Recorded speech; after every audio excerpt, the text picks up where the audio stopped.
Recently in Pennsylvania, I met Megan Hemhauser, a devoted mom who's homeschools her children, beautiful, 2 children, during the day while waiting tables at night as her husband works overtime operating very heavy equipment.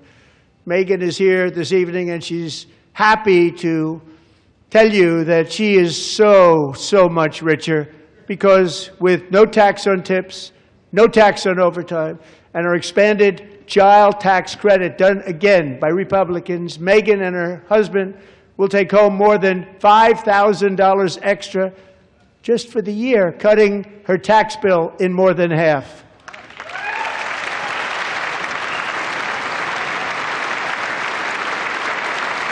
Megan, please stand up. We're fighting for you, Megan.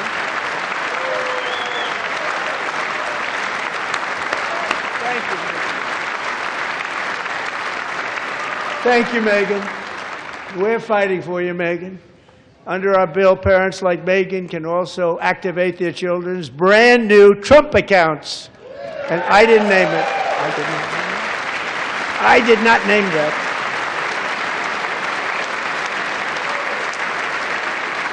Nobody believes me, but I did not name it. It was named by a very tall man sitting right there in the 3rd row. Nice man, a good man.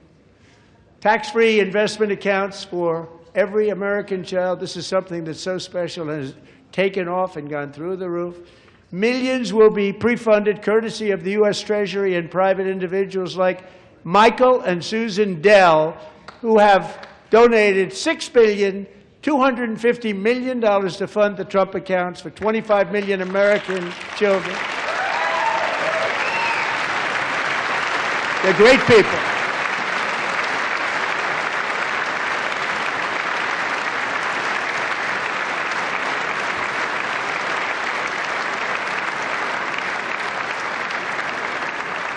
When I asked Michael Dell, how do you make all that money? He said, well, I just sat on my dorm in school, and I made computers, and I'd sell them to people, and I just kept selling and selling and selling, and pretty amazing story. That's called the American dream. He sold a lot of computers, a lot of those laptops, so I congratulate him on that, but I really thank him and Susan, as well as others like Brad Gerstner, a very tremendous guy. He was behind it right from the beginning. Brad Gerstner. Thank you, Brad.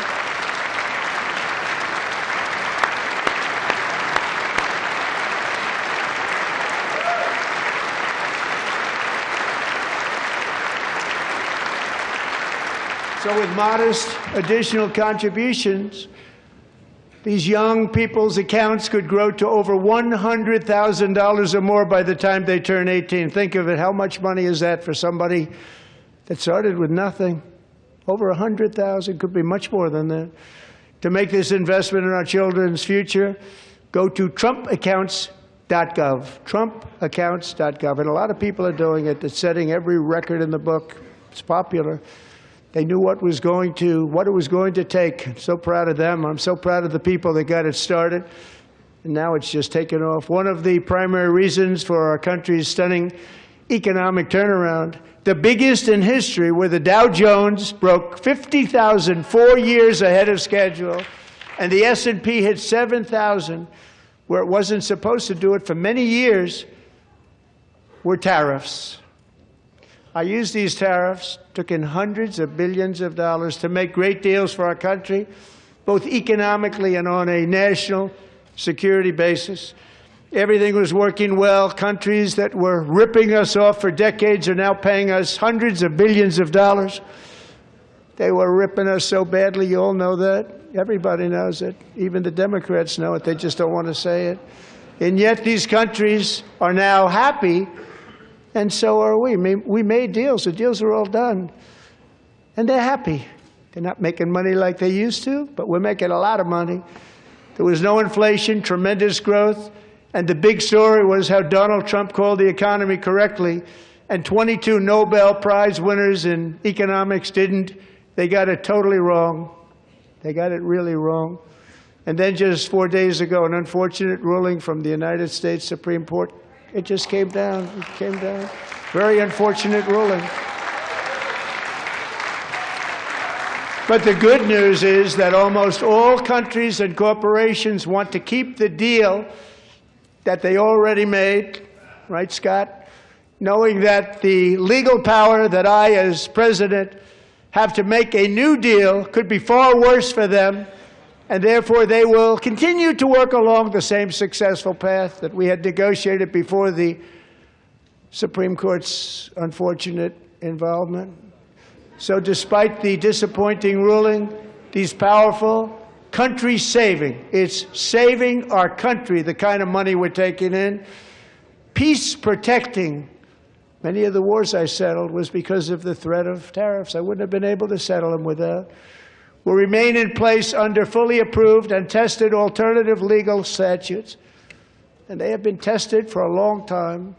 They're a little more complex, but they're actually probably better, leading to a solution that will be even stronger than before. Congressional action will not be necessary. It's already time-tested and approved. And as time goes by, I believe the tariffs paid for by foreign countries will, like in the past, substantially replace the modern-day system of income tax, taking a great financial burden off the people that I love.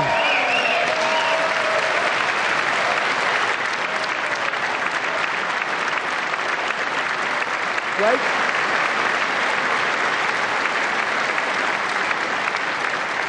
Moving forward, factories, jobs, investment, and trillions of dollars will continue pouring into the United States of America because we finally have a president who puts America first. I put America first.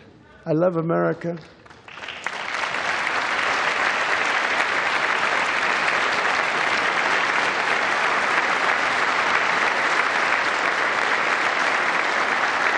For decades before I came along, we had the exact opposite. From trade to health care, from energy to immigration, everything was stolen and rigged in order to drain the wealth out of the productive, hardworking people who make our country great, who make our country run. Under Biden and his corrupt partners in Congress and beyond, it reached a breaking point with the Green New Scam, open borders for everyone. They poured in by the millions and millions from prisons, from mental institutions. They were murderers, 11,888 murders. They came into our country. You allowed that to happen. And record-setting inflation that cost the typical family $34,000 in just a speck of time. Now the same people in this chamber who voted for those disasters suddenly use the word affordability, a word. They just used it. Somebody gave it to them, knowing full well that they caused and created the increased prices that all of our citizens had to endure. You caused that problem. You caused that problem.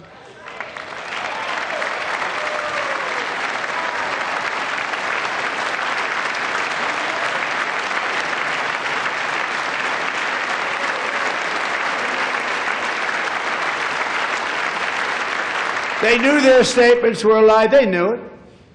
They knew their statements were a dirty, rotten lie. Their policies created the high prices.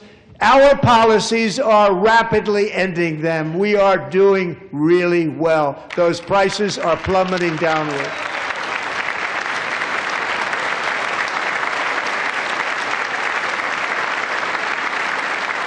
The price of eggs is down 60%, Madam Secretary, thank you.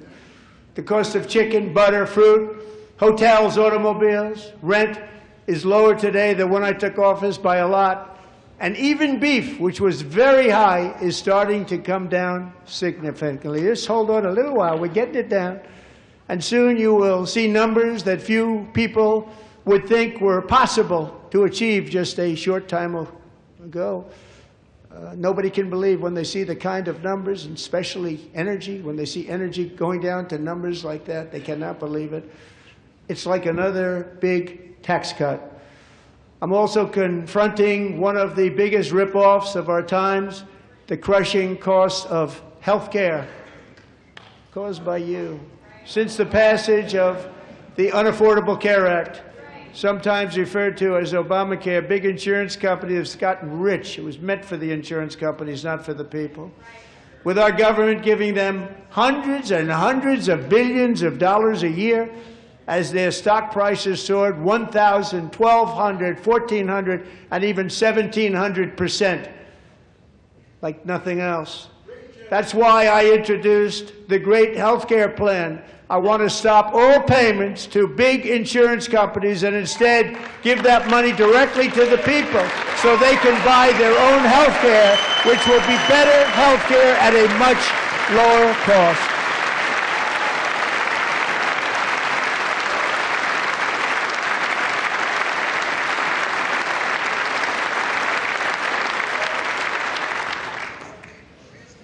In addition, my plan requires maximum price transparency. That's a big deal. Sounds so simple, so big. And I did that in my first term, and the Democrats immediately terminated it with full knowledge that they were doing a very bad thing for the people. Costs were going to go way up, and that's what happened, and now I'm bringing them way down on health care and everything else. I'm also ending the wildly inflated cost of prescription drugs like has never happened before.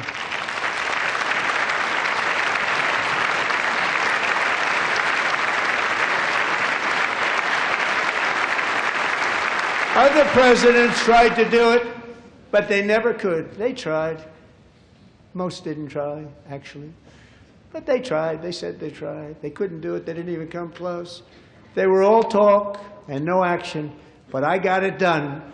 Under my just enacted most favored nation agreements, Americans who have for decades paid by far the highest prices of any nation anywhere in the world for prescription drugs will now pay the lowest price anywhere in the world for drugs. Anywhere. The lowest price.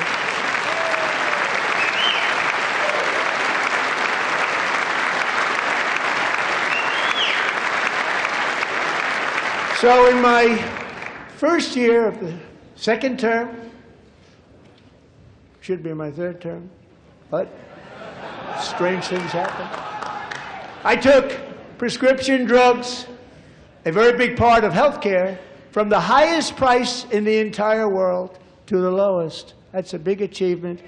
The result is price differences of 300, 400, 500, 600% and more, all available right now at a new website called TrumpRx.gov. And I didn't name that one either, by the way.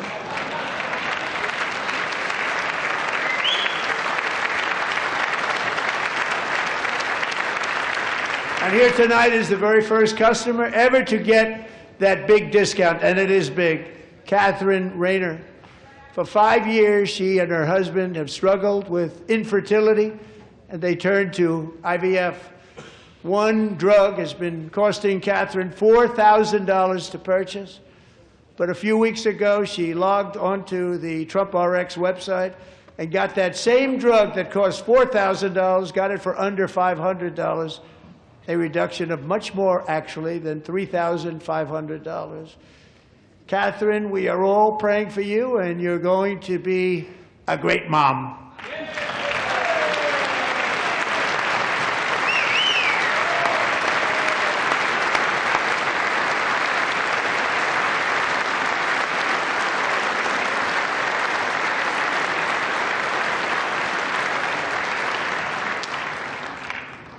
So now I'm calling on Congress to codify my most favored nation program into law. Now, the one thing, I'm not sure it matters because it's going to be very hard for somebody that comes along after me to say, let's raise drug prices by 700 or 800%. But John and Mike, if you don't mind, codify it anyway. They may do it. Codify it anyway. Thank you. Many Americans are also concerned that energy demand from AI data centers could unfairly drive up their electric utility bills.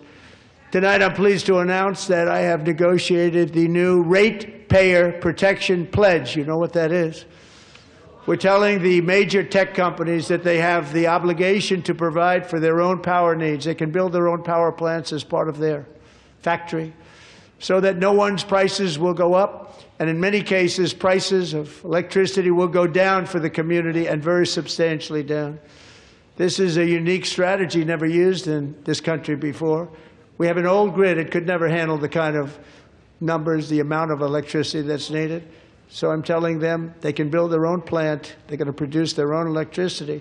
It will ensure the company's ability to get electricity while at the same time lowering prices of electricity for you, and could be very substantial for all of you cities and towns. You're going to see some good things happen over the next number of years. Another pillar of the American dream that has been under attack is home ownership. With us tonight is Rachel Wiggins, a mom of 2 from Houston. She placed bids on 20 homes and lost all of those bids to gigantic investment firms that bypassed inspection, paid all cash, and turned those houses into rentals, stealing away her American dream. She was devastated. Stories like this are why last month I signed executive order to ban large Wall Street investment firms from buying up in the thousands single-family homes.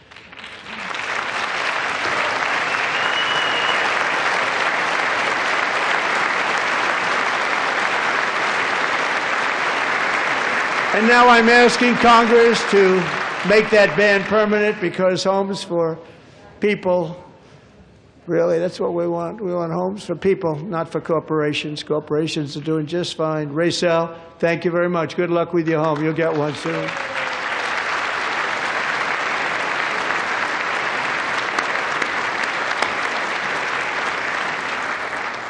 We're also working to make it easier for Americans to save for retirement.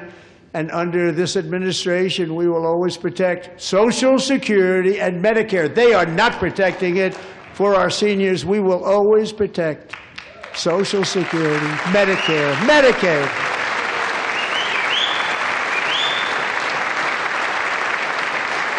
Since I took office, the typical 401k balance is up by at least $30,000. That's a lot of money.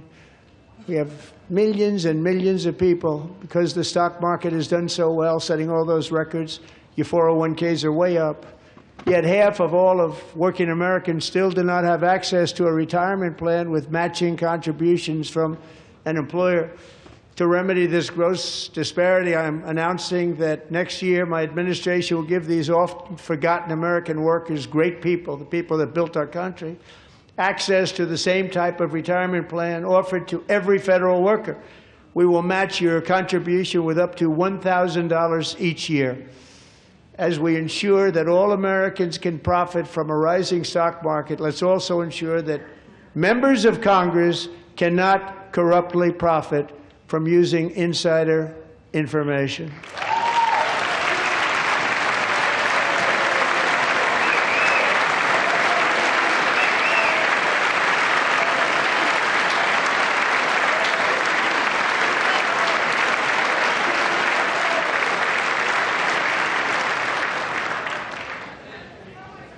They stood up for that. I can't believe it.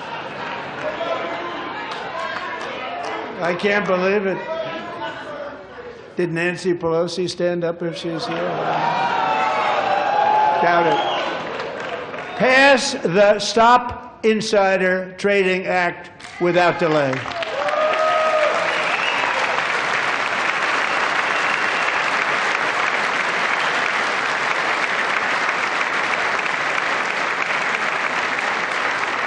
I wasn't sure if anybody even on this side was going to applaud for that. I'm very impressed. Thank you. I'm very impressed.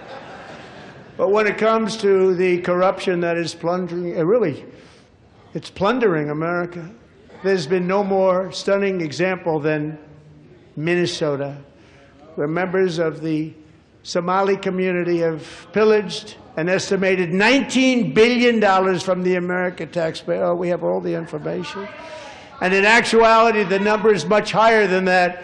And California, Massachusetts, Maine, and many other states are even worse. This is the kind of corruption that shreds the fabric of a nation, and we are working on it like you wouldn't believe. So tonight, although started 4 months ago, I am officially announcing the war on fraud to be led by our great Vice President J.D. Vance.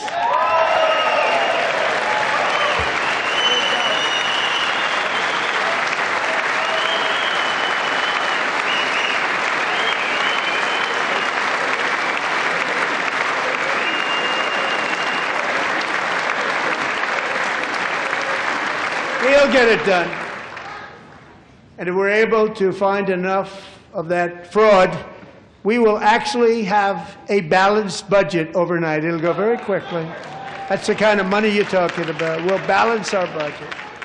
The Somali pirates who ransacked Minnesota remind us that there are large parts of the world where bribery, corruption, and lawlessness are the norm, not the exception.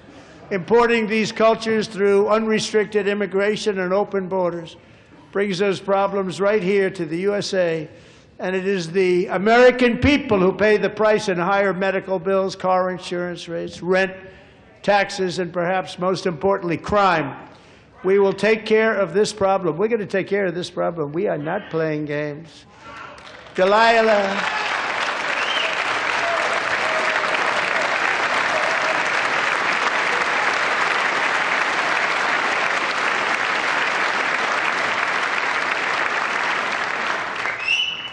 Delilah Colden was only 5 years old in June 2024 when an 18-wheel tractor trailer plowed into her stopped car traveling at 60 miles an hour or more.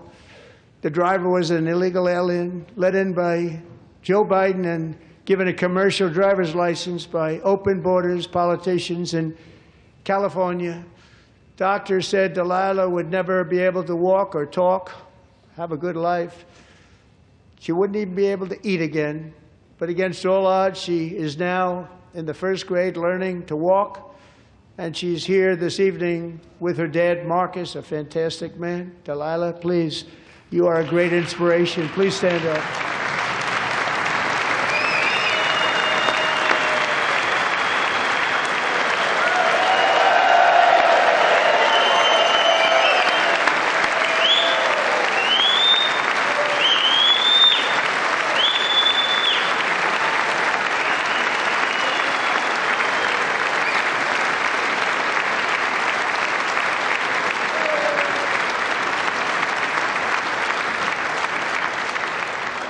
Thank you, Delilah.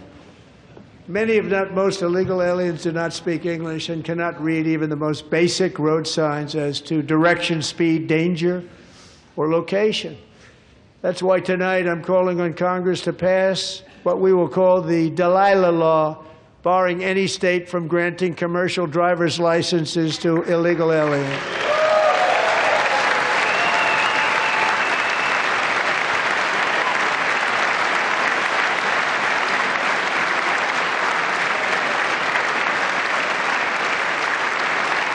And yesterday, as you probably saw at the White House, I hosted a ceremony with Americans who lost their treasured loved ones to the scourge of illegal immigration. People came into our country, how we allowed this to happen with our open borders. These are the angel moms and families that for decades our government betrayed and our media totally ignored. It was terrible. Hard to believe, actually. In 2023, a 16-year-old high school cheerleader named Elizabeth Medina was supposed to perform in her town's Christmas parade, but she never arrived. Her mother, Jacqueline, went home to look for her, and she found her lying dead in a bathtub, bleeding profusely after being stabbed 25 times.